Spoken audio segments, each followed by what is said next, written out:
बिस्मिल्लाहिर्रहमानिर्रहीम। अस्सलामुअलैकुम। मैं हूं आपका टीचर खुर्रम शहज़ाद। आप तमाम स्टूडेंट्स को, दोस्तों को वेलकम करता हूं अपने YouTube channel online computer tutor में। कुछ स्टूडेंट्स की रिक्वेस्ट पर बहुत सारे स्टूडेंट्स ने मुझे व्हाट्सएप पर मैसेज किए और कांटेक्ट करके बोला कि सर आप रिपोर्ट्स का कुछ टॉपिक करवा दें। तो वैसे तो पीएचडी में हमारे पास अभी बहुत से टॉपिक बाकी हैं, तो स्टूडेंट की रिक्वेस्ट पर रिपोर्ट्स का सेक्शन में पहले करवा रहा हूं, जिसमें हम सारी रिपोर्ट्स देखेंगे। इतना मुश्किल नहीं है, लेकिन स्टूडेंट्स ने अगर बोला है तो फिर मैं लाजमी कराऊंगा। और रिपोर्ट्स देखेंगे हम सबसे पहले कितनी तरह की रिपोर्ट्स होती हैं पीएचडी के अंदर, और इसके बाद फिर हम अपने दोबारा जो टॉपिक रह गए हैं पीएचडी के, वो तमाम टॉपिक्स भी हम इसमें कवर करेंगे। तो आज की जो मैं रिपोर्ट बताने वाला हूँ वो आपको एज रिसीवेबल्स रिपोर्ट, कस्टमर या जो भी आप सेल करते हैं उससे रिलेटेड ये रिपोर्ट होती है, जिसमें आपको ये बताता है कि कितने क्या ड्यू डेट है, कितने डेज़ ऊपर हो चुके हैं ड्यू डेट से। अगर कस्टमर ने हमें पेमेंट नहीं दी है तो वो हम इस रिपोर्ट में देखेंगे। आइए स्टार्ट करते हैं पेस्ट्री और देखते हैं कि एज रिसीवेबल्स रिपोर्ट किस तरीके से पेस्ट्री में देखी जाती है।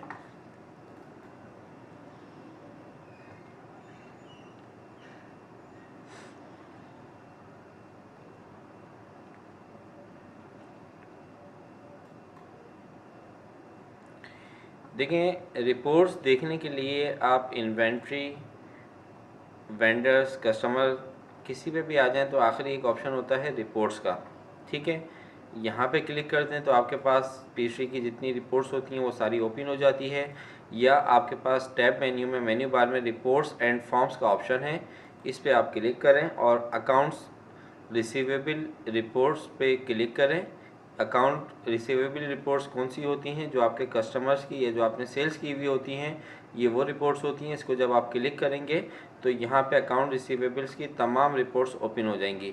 सबसे पहले हम पढ़ रहे हैं आज की क्लास में एज रिसीवेबल्स रिपोर्ट। ये वो रिपोर्ट होती है कि customer with outstanding invoices sorted by ageing category, यानी कि अगर कोई कस्टमर है, उसको हमने 30 डेज़ का क्रेडिट दिया था, लेकिन उसने 30 डेज़ में पेमेंट नहीं करी, 30 डेज़ से ऊपर चले गए हैं, कितने डेज़ ऊपर हो चुके हैं वो हम इस रिपोर्ट में देखेंगे। तो इसको देखने के लिए एज रिसीवेबल्स रिपोर्ट पर आप डबल क्लिक करेंगे। जब आप डबल क्लिक करेंगे तो ये देखें, ये आपके पास सितंबर तक, 30 सितंबर तक आपके पास ये वो रिपोर्ट आ रही है, जिसमें सबसे पहले कस्टमर आईडी है, इसके बाद इनवाइस नंबर है आपके पास 0 to 30, यानी कि 30 डेज़ के अंदर अंदर लिमिट थी। 30 डेज से ऊपर चले गई है तो वो 31 to 60 और 61 से 90, और 90 डेज से अगर ऊपर चले जाएंगे तो ओवर 90 डेज़ के अंदर ये अमाउंट शो होगी। ठीक है, इसके बाद अमाउंट ड्यू, ये अमाउंट ड्यू है टोटल। इसके ऊपर customer name online computer tutor, ये सारी डिटेल आ रही है आपके पास। तो आप यहाँ से इसकी रिपोर्ट देख सकते हैं। अगर आपने डेट मंथ चेंज करना है तो ऑप्शन पे जाइए। ऑप्शन पे जाने के बाद अभी यहाँ पे दिस पीरियड आ रहा है, एग्जैक्ट डेट अगर आप यहाँ से देखना चाहते हैं, फॉर एग्जांपल 1 सितंबर, और इसको आप कर दें ओके, तो ये 1 सितंबर से अभी तक की जो रिपोर्ट है वो आपके सामने ये डिस्प्ले कर देगा। और अगर मैं यहाँ से टुडे कर दूँ, आज तक की रिपोर्ट ओके करूँगा, तो ये देख लीजिए। ठीक है, तो यहाँ से आपको जो डेट चाहिए, जिस डेट की आप देखना चाहते हैं वो देख लें। मैं इसको कर रहा हूँ दिस आईडी। सॉर्टिंग आप कस्टमर आईडी से करना चाहते हैं, इनवाइस डेट से करना चाहते हैं, या कस्टमर नेम से करना चाहते हैं, वो आपके ऊपर है। समराइज रिपोर्ट ओके कर दें, तो ये इस तरीके से आपके सामने रिपोर्ट आ चुकी है। ठीक है, इसका आपने प्रिंट लेना है, प्रिंट पे क्लिक करें और यहाँ से ओके कर दें, ये आपका प्रिंट आ जाएगा। अगर आप इसको पीडीएफ में कन्वर्ट करना चाहते हैं तो पीडीएफ पे क्लिक करें।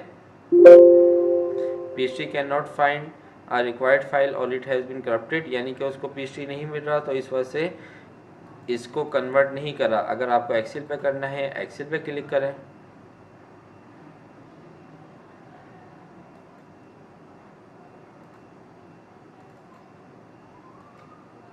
ठीक है, इसके बाद create a new Microsoft Excel workbook.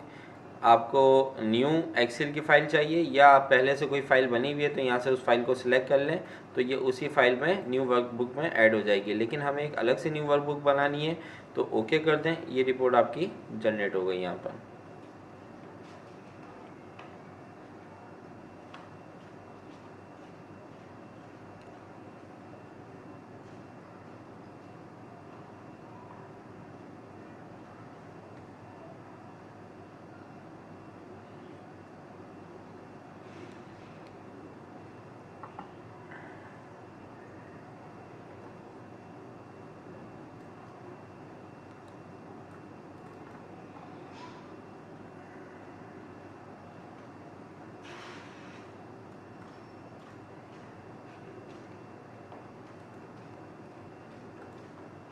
ये देखें, ये फ़ाइल आपकी एक्सपोर्ट होने के बाद ये इस तरीके से आ गई है।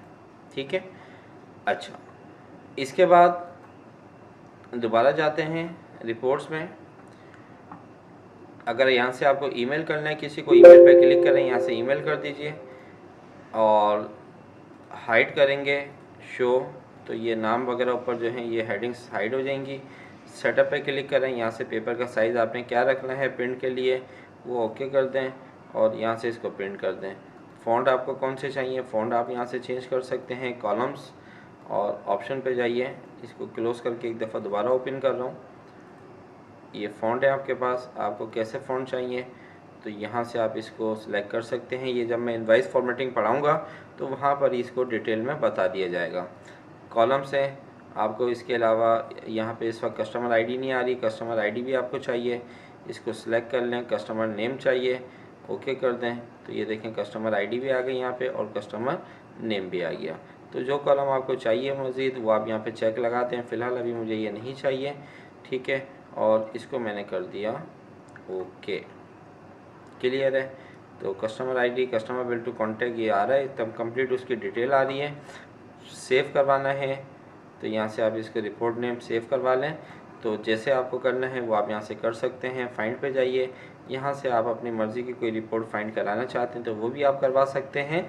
तो ये जो रिपोर्ट है ये हमारे पास एजिंग रिसीवेबल्स रिपोर्ट कहलाती है, जिसमें हम देखते हैं कि अगर कस्टमर ने हमें पेमेंट नहीं करी है तो उसकी कितने ड्यू डेट के बाद कितने डेज़ ऊपर हो चुके हैं वो आपको यहाँ शो करा देगा। तो उम्मीद करता हूँ कि ये वीडियो आपको अच्छी लगी होगी। अगर वीडियो अच्छी लगी है तो उसको लाइक करें, दोस्तों के साथ शेयर करें, कमेंट्स बॉक्स में कमेंट्स कीजिए और चैनल को सब्सक्राइब करना मत भूलिएगा। नेक्स्ट वीडियो तक आपसे इजाज़त चाहता हूँ। अपना ख्याल रखिएगा। अल्लाह हाफिज़।